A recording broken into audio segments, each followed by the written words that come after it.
to the already not yet. And what I found was, one of the most outstanding things that I found was that psychopaths seem to account for around 26% of all bullying in that particular sample of managers, of Australian managers. It was 346 managers, the research carried out in 2008, I think. And there were quite a few other interesting statistics there as well. I mean, under normal managers, employees encountered bullying less than once a month. If there were corporate psychopaths in the organisation, then bullying went up to more than once a week, 1.3 times a week, I think it was.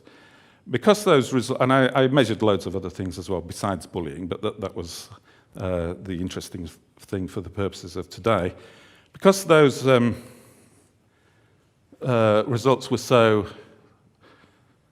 dramatic, I repeated it again in the UK, and let's get the right slide, that one. And I found even more bullying in the UK than I found in Australia, and I found that psychopaths and corporate psychopaths were accounted for more of that bullying than they did in Australia. So it's up to 36% of all bullying is down to the presence of corporate psychopaths in an organisation in this sample. And the knock-on effects, more yelling, more arguments, more disruption, more conflict than when psychopaths are there compared to when they are not there. So under normal managers, everything is, in terms of conflict, everything is lowered and much more sedate and much more smooth and much less chaotic and less confusion. So, where are we? In conclusion, I think that having established the link between corporate psychopaths and bullying, it starts to explain some of the big questions that there are to do with bullying. For example, why is it so pervasive in all companies around the world and in all countries? Well, the answer to that might be that because psychopaths are 1% of the population, if we assume they are normally distributed across the whole population, then they will be in every major company. There will be psychopaths, and if there are psychopaths, there will be bullying. So that explains why bullying is so common. The other thing it explains is why bullying occurs in the first place. Psychopaths bully for two main reasons. One of them is predatory. So they do it because they like it. They do it because they enjoy it. They do it because they like to see people squirm. They like to hurt people. They like to damage their careers. And that's the thing that's hard for the rest of us to understand. It's enjoyable. That's one of the reasons they do it. The other reason they do it is what I've called instrumental bullying. So they're doing it quite often to create confusion and chaos all around them so that they can forward their own political and social and career agendas while everybody else is emotionally distracted. So it creates a smokescreen for them to get on with what they are really doing, which is gaining power and influence and prestige and money within the corporation. So anybody, for example, a boss looking down on this whole situation of bullying and emotional reactions will see that the only person that seems to have kept their cool is this psychopath, because he started it all in the first place, and therefore the only person that seems like they deserves promotion is the psychopath. So that's why it helps to answer the question of why psychopaths seem to get promoted up the hierarchy more than ordinary people do. Because they create confusion around them, and that enables them to forward their own agenda to promote themselves. So if you link it at an organizational level, companies like Enron, which was the biggest fraud in history at the time, before the global financial crisis and things like that, was reported to have a culture of bullying within it. And they bullied their agencies, they bullied their advisors, they bullied their suppliers to keep them in check and to stop them asking questions so that they could perpetuate this massive fraud that was going on for years. So it's a means to an end as well as an end in itself. And I think bullying in corporate banks, for example, and linking it to the global financial crisis was very evident as well. There's a culture of don't ask questions or you'll get into trouble. So no ethical questions are allowed in these institutions. And it enables them to get on with what they're doing, and their fraud, and it prevents people from exposing it. So I'd like you to consider the things that he said in terms of not just people and organizations, but also nation states and systems. Now think about what he said about creating chaos. The psychopath creates chaos while everybody's trying to manage the chaos and being swept up in it. It's used as a diversion to actually gain more wealth, power, control, and influence over them,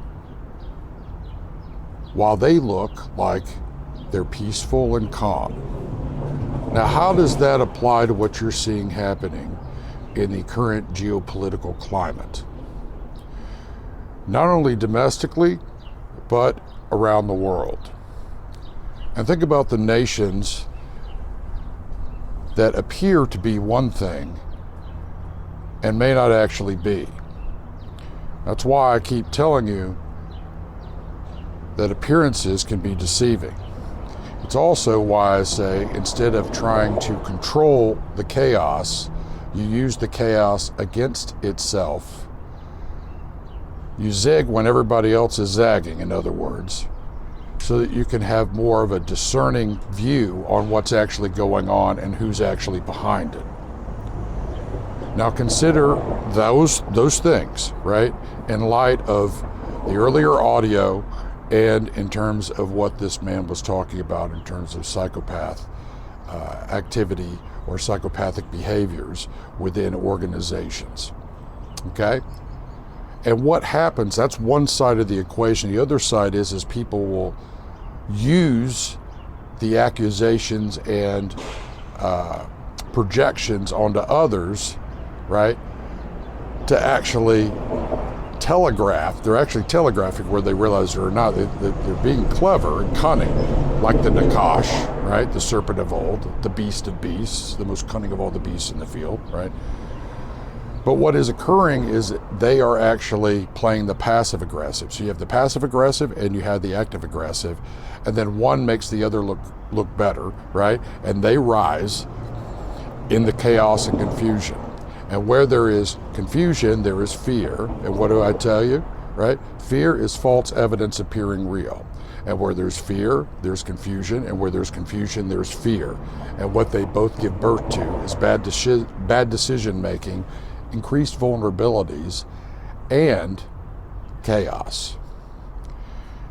That's why I often use the term Tiamat, right?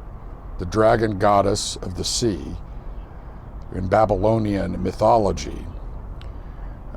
It symbolizes chaos, right?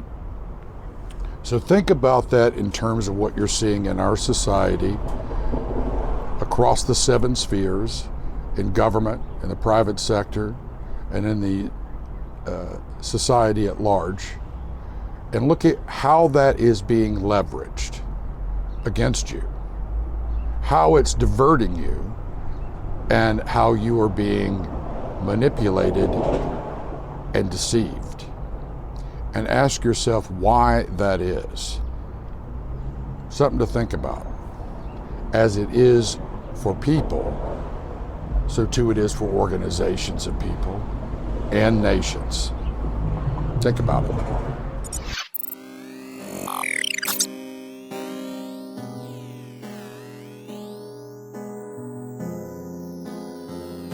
Bellum omnium contra omnes. Today, an old philosophical tension rages in new forms between centralized institutions and decentralized tribes. These groups often hold conflicting self-interests and agendas. Centralized power seeks to preserve the existing order while consolidating influence, power, and wealth within it. Corruption and cronyism run rampant. Some decentralized tribes harbor benign motives, such as innovating or improving existing centralized systems while removing endemic corruption. Others harbor malign motives. Malicious decentralized tribes seek to destabilize the existing order and all semblance of the institutions that embody it. The goal is sometimes to replace institutions with their own. At other times, the goal is destruction without replacement, creating perpetual chaos. Malicious decentralized actors are driven by subversive ideologies, enabled by digital technologies, and empowered by weaponized narratives.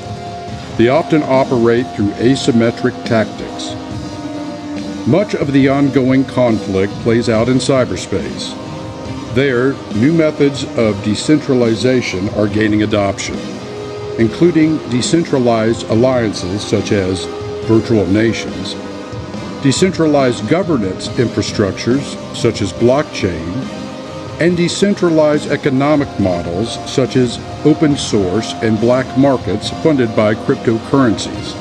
Despite arguments to the contrary, these innovations can displace the existing roles and functions of traditional institutions. There is a difference between possible and permissible.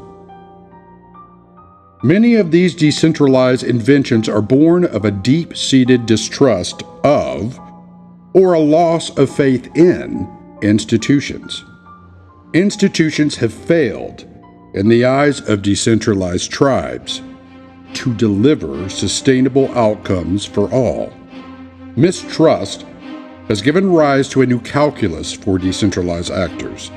They now perceive there is less to lose by disrupting existing social, political, economic, and cultural orders than to gain by abiding within them.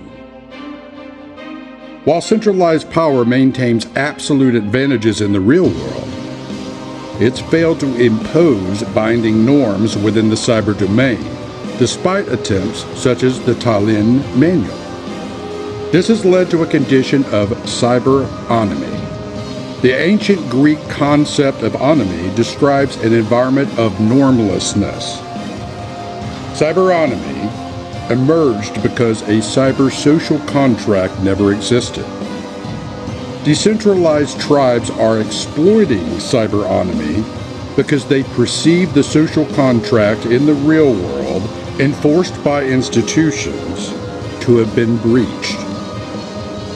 The result is a Hobbesian cyber domain wherein we can neither expect from others nor promise to ourselves the least security. In this new world, increasingly governed only by brutal realism arising from conflicting self-interest, institutional denial of reality is futile. Inaction is ill-advised, and ignorance could mean extinction. The choice is simple: adapt or perish. This is the new strategic reality. Bellum omnium contra omnes. The war of all against all.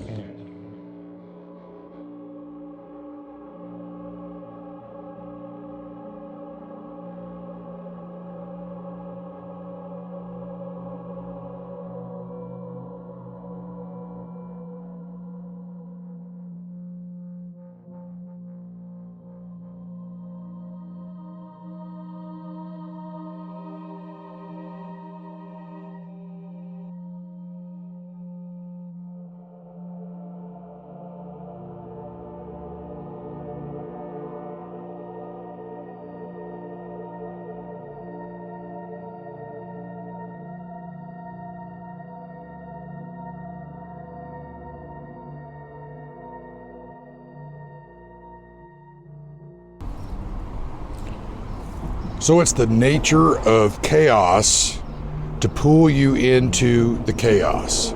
Think about that in terms of war. The chaos and confusion and fear are all diversionary tactics. So when you're dealing with all of these things occurring all at once, somebody is at war with you.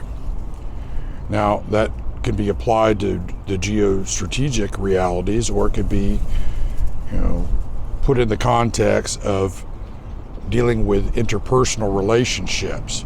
But the reality is the same.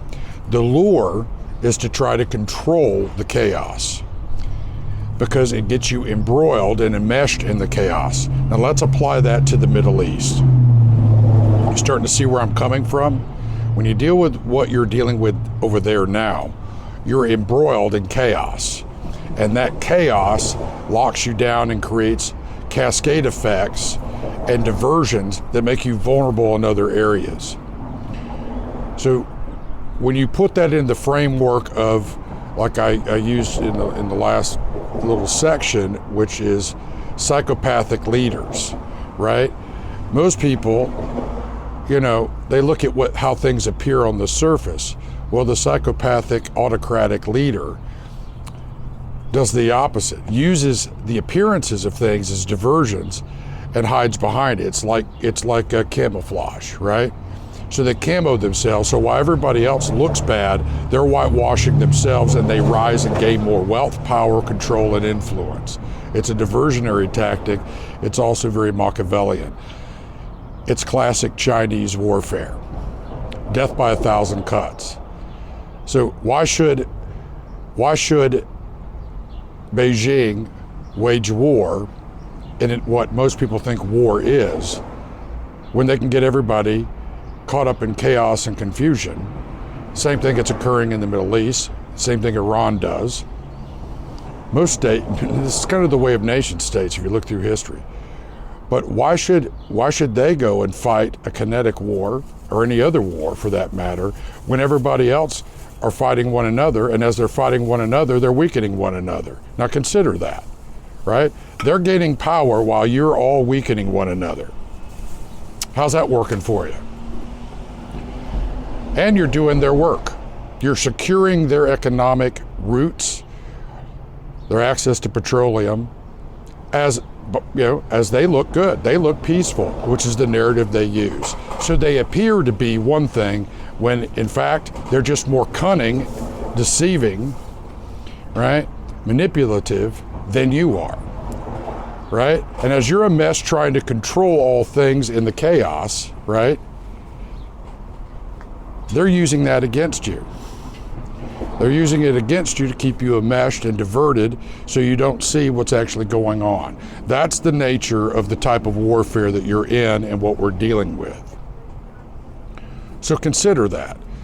Because once you're in the chaos and you're diverted, then you're on your back heels, right? You're back on your heels because what's occurring is that you can't get ahead of the narratives that are being launched because they know your playbook. And when they know your playbook, they know your strategies and your tactics. And when they know your strategies and your tactics, they can lead you around by a hook in the nose wherever they want you, where they've already got narratives ready to use against you to make themselves look even more peaceful, right? Even more sane, even more resolute and worthy of being a hegemonic power. So consider those things in light of the micros of psychopathic behavior, sociopathic behavior, and narcissism, and look at how that's fostered and how that's created through induced fear and confusion that's injected into the public good. To break the public good down, to break consensus down, to divide and to conquer while you're being distorted, right? While information sources are distorting your perceptions, diverting you, and you're being devoured, and guess what? Destroyed. That's what you're going to have to come to grips with. And you're going to have to come to grips with that our systems, they know better than you. They do. And they're using it against you. Right? Think about it like in terms of like how cyber works, right? When your networks get infected by malware, it spreads, it creates exploits. Now, if you're really good at it, what you do is whenever somebody tries to remove those exploits, what occurs is you have more exploits that create, hey man, I'm on doing something, be quiet. So, well, dude, right? Everybody's so calm and so complacent and complicit that they don't realize that they're being led straight to their destruction, right? You can deny it, you can ignore it, you can mock it, but you can't change that fact until the moment comes when you can no longer do any of those things and you go into a graveyard because you didn't listen. Consider what I'm telling you.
So why is it I always say, as it is for people, so too it is for nations? It's pretty simple. What are nations made out of? People. Same thing goes for organizations. As it is for people, so too it is for organizations. Without the people, you have no organization or organizations, and you don't have any nations. The micros and the macros are not separated by a big chasm. They're unified. Both teach something if you're willing to listen, if you're willing to learn. Both are connected. There's a reason why nation states take on the characteristics of the people that are in them and the people that run them. Now, when a nation state is just, is merciful, cares about truth and love, and they're humble, that's reflected in the overall culture of that nation state. When entropy sets up and those things erode, You see that also in terms of the nation state itself and how the culture morphs and rots. Now, this is a pattern that's throughout all the nation states, throughout all of history, all the peoples, tribes, tongues, nations, kingdoms, what have you. So when you look at what's occurring, you can look at it and decode it and see it in real time if you put the time and the effort in and you care about what's true. Now, if you're starting off from a position that there is no truth, well, I don't know what to tell you. You're already co-opted. And you know what I say about that? In a war, there's only three kinds of people: soldiers, prisoners, and casualties. And in the war that we're all in, spiritually and otherwise, you're one of those three at any given point in time. Everything else flows from there. And when I talk about the 7 spheres of influence, and I'll put the diagram in the comments on the post so you can see what I'm talking about. If you lose the 7 spheres of society and influence, you've lost your nation. Doesn't matter how powerful your military may be, or your economics will be, or can be, or were. All of those things will erode, and when it all comes together in a great storm, right? Sowing the wind, you reap the whirlwind. When it all comes together in that convergence, what occurs is consequences, and you can have incredible damage done to everybody in the nation. That's what you're going to have to understand. Right now, your systems are compromised, right? Public and private sector, civilian and within the military. You've got cultural problems, you've got societal issues across the board, and focusing on the symptoms will not suffice to back you out of the swamp that you're stuck in. Neither will denial, and neither will appeasement. Appeasement of your enemies, or of those that are lawless, or those who don't know any better. When you do that, you remove deterrence, and you increase the probability of greater conflicts, more damaging conflicts, and more deadly conflicts. So apply all these things together. What am I trying to tell you? What am I trying to show you? How do you think I learn these things? I learn them about my own life.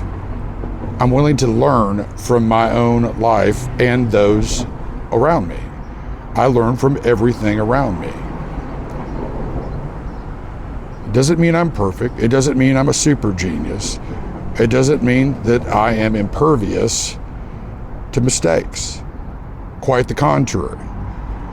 But it's not about being, immune from making mistakes. It's about being willing to learn from them and from the mistakes of others. And that means you have to be self-aware of what you do and why you do it. I can tell you exactly why I react in some of the ways that I do and what the contributing factors are. I can tell you that I don't always do the right thing. I try to, but I am not living in risk aversion, paranoia, or decision-making paralysis. Because I know that I can learn and I can adapt quickly and I can learn quickly, not only from my own life, but from that of others and what I see in the nation states and organizations and in natural patterns within, the created order, within, what we see every day. There's a reason why we use metaphors. There's a reason why these things are ever present, right? Your mind was designed, your brain was designed to link these things together in a proper order. That's why in Christendom we call it the renewing of your mind, right? Some would use like the Enlightenment, right? But that takes a starting point where you're willing to actually learn. And it means that you're going to have to be able to see yourself and deal with you. Now, some of you are going, well, why did you react to those folks that walked behind you the way I did? Well, there's a few things. One, all right, I could have done better at it. I didn't have to jump down their throats. But two, there's a time and a place for everything, and right now, we're all sitting on borrowed time if we're going to change the paradigm and the trends. And the closer that we get to that convergence point where all of our maladies, our denial, our complicity, our complacency, our confusion and fear combine to form a storm that is going to tear this place apart, right? I'm not worried about me. I'm actually worried about the people I actually jumped on, told them to be quiet, and everybody else around. They do not understand the reality in which they're operating and they're living their lives. And because of that, right, they're oblivious. They're not situationally aware, and they're not aware of the things that they do. Now, could I have handled it differently? Yeah, I could have. However, there's always going to be distractions, there's always going to be chaos and confusion around you. Sometimes you have to cut straight through it, and I did exactly what I was talking about. Instead of allowing the diversion to derail me and have to stop everything, I used it as an example. I used the diversion and the chaos against itself. You can say I could have done it better, and I would agree with you, but I didn't do it. And I did it in real time. So I know that everybody would like to live in a nice, soft, simple world where everybody gets along. I'd like that too, where everybody's respectful. But that's not the world you live in, and not everybody is self-aware of what they do, and not everybody is willing to actually learn. Right? Sometimes you have to discipline. If you don't raise up a child in the way that they need to go, and put a proper foundation of truth and love and justice and mercy and humility in them as a starting point, I have to question whether you actually love your children. Because what you're doing is you're setting them up for harder lessons and suffering and pain by not doing so. You understand what I'm saying to you? If you don't discipline, you're removing deterrence from them doing things that are going to harm them and others and you. Same thing applies to nation states. Now, I could go into a big diatribe about foreign policy, domestic policy, and all this stuff, right? The reality is I'm showing you some very basic principles in how to view the world. That's why I use the term worldview. Because if you don't see what's right in front of you, if you do not understand and can discern what is readily apparent to you in your own five senses in your brain, what makes you think that you can understand the proper context of what you're actually seeing when you're denying the deeper reality thereof? You follow me? You live in a system of systems, an ecosystem of ecosystems, highly complex systems. Right? There's a relationship to all the things that occur around you at any given point in time. You're not going to be able to wrap that all up into nice, neat little algorithms that AI can predict everything for you. All right? That's being lured into chaos. Because when a war occurs, as you think of war, right, kinetic war, more obvious examples of conflict, that's all going to be used against you. You can't count on those systems. And if you're raising and training people to count only on those things and not providing a foundation where they can think and adapt and be flexible in and of themselves without those things, well, you're not putting in a proper foundation for them. You're not raising them up in the way that they should go. The tools at that point that you're creating and that you use then become chains which enslave them to it and keep them from being able to operate if they don't have them. Now think about that from a technological point of view and how that functions, right? So when you're looking at that point of view and you're applying it the way that I'm applying it, you start to see a picture emerge. And when you do that in terms of like how history works and how the nation states rise and fall and what you're dealing with in your current times between the nation states and what you're dealing with peoples and tribes and tongues and nations and fear and confusion, all these things have a proper context. Now, if you only want to be told what you want to hear, you can get off my platform or you can get off my profile, because I'm not going to do that. All right, we're not at a time where you can get away with, trying to force that and it'd be good for you. I'm not going to tell you what you want to hear. I'm going to tell you what you need to hear. And if you're unwilling to hear it, that's fine. That's your choice. But you shoulder the responsibility, regardless, for what happens by not being willing to hear it out. And test it, for that matter. All right, don't take my word for it. There's plenty of science. There's plenty of history that you can learn from that will inform you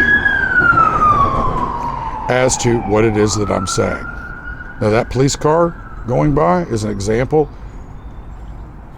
Probably going to a shooting up the street, which occurs on a regular basis, which is why I'm telling you, if you don't raise up your children in the way to go, you're creating problems, not only for them and you and those around them, but for society at large. You understand what I mean by that? For those of you that only care about money, that's a very expensive proposition when you do that. There's a cost associated with it. So if you're unwilling, to have a nation state that's founded on and cares about what is true, right? The truth in love brings about justice, authentic justice and mercy from humble and contrite hearts, right? If you're going to focus everything on the shallows of what you can only perceive with your five senses and your brain, you're in darkness and you're vulnerable, and you're also dangerous not only to yourself but to others. Now apply that to a nation state, to leadership. Leadership of an organization, leadership of a nation state, leadership within those organizations within that nation state. They're all connected. I hope this is making some sense for you, because you're in a dire situation, and your situation is going to get more dire and more complex and more chaotic as we move deeper into it. And controlling everything is not going to work for you. It's going to actually increase all of those problems for you and create blowbacks against you that will prevent you from being able to weather the storm that was sown by sowing the wind, that's bringing the whirlwind of consequences, because we have not done what we need to do individually, collectively, and as a nation. Public sector, private sector, and in our own individual lives. Okay? I'm not telling you that because I'm trying to be an ass to you. I'm telling you that because it's important for you to understand these basic principles, to understand where we're at and how to navigate through it. Consider it. Welcome to the Already Not Yet.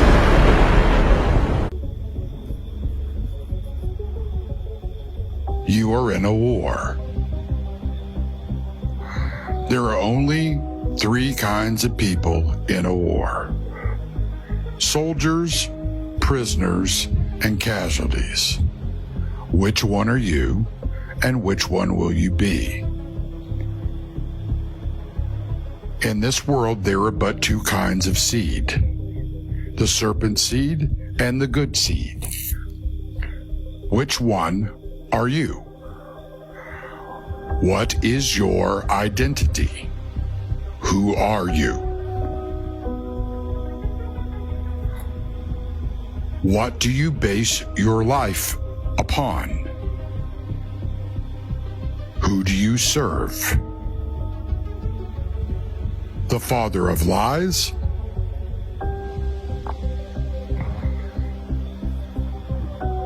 Or the father of lights, the truth? He who offers to you freedom and life and liberty from the inside out, and vision to see what it was that you were living in and that you are in a war against, because it is at war against you, whether anyone wants to accept that fact or not.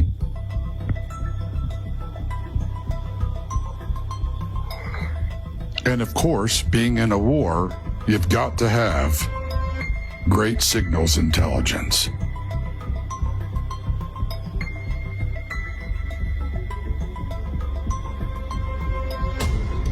Great communication networks. Hardened communication networks even.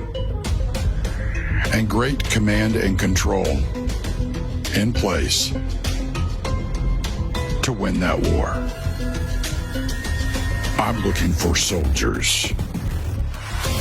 I'm not here to lose war. I'm here to win this one.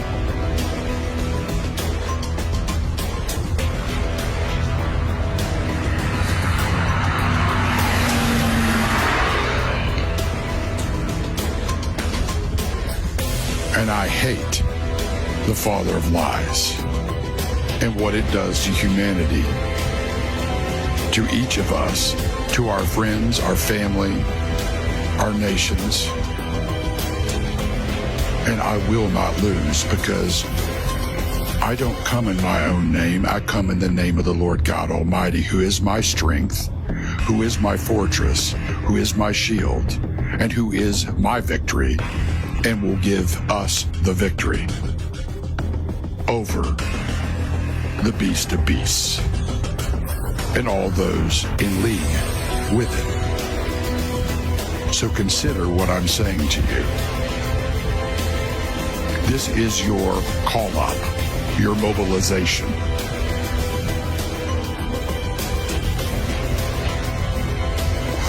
Know who you are, so you know who we are. Know who you are and ask God to get you where you need to be, and trust Him to get you there, so that you are in your position in the ranks of this army.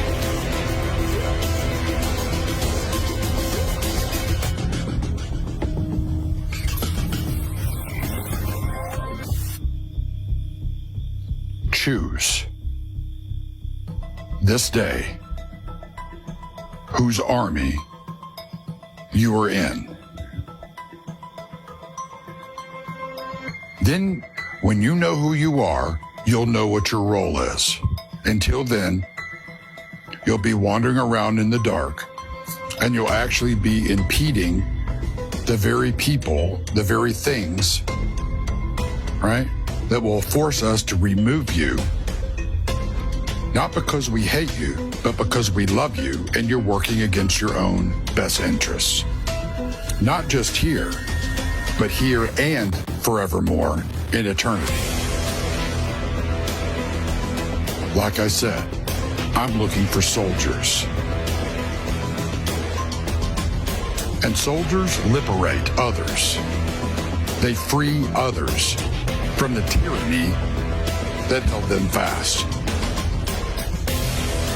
Who are you going to be?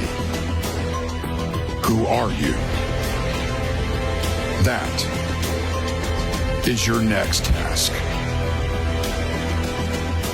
Because, of course, if you don't know who you are, it's really hard to have the right intelligence in the battlefield to know what you're fighting and to make proper decisions in the battle. Consider what I'm telling you in the next few talks. Until then, check your signals. Test your signal strength. Test your networks. Test these words.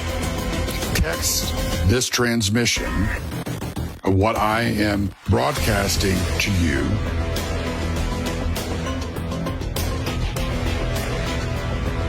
and see if it's valid. Because every one of us that are soldiers, regardless of rank in this army, all of us test our communications. And I'm not just talking about hardware and software. I'm talking about metaware.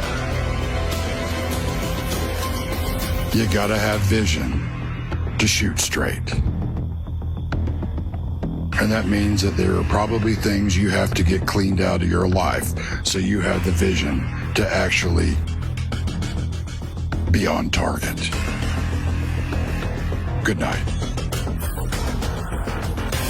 A world that loves to banter about the need for truth and filled with so many people claiming truth, yet when it's clearly laid out I see just how few people actually want to really hear it. If you want political correctness, please exit to the left. If you want religious moralizing, please step to the right.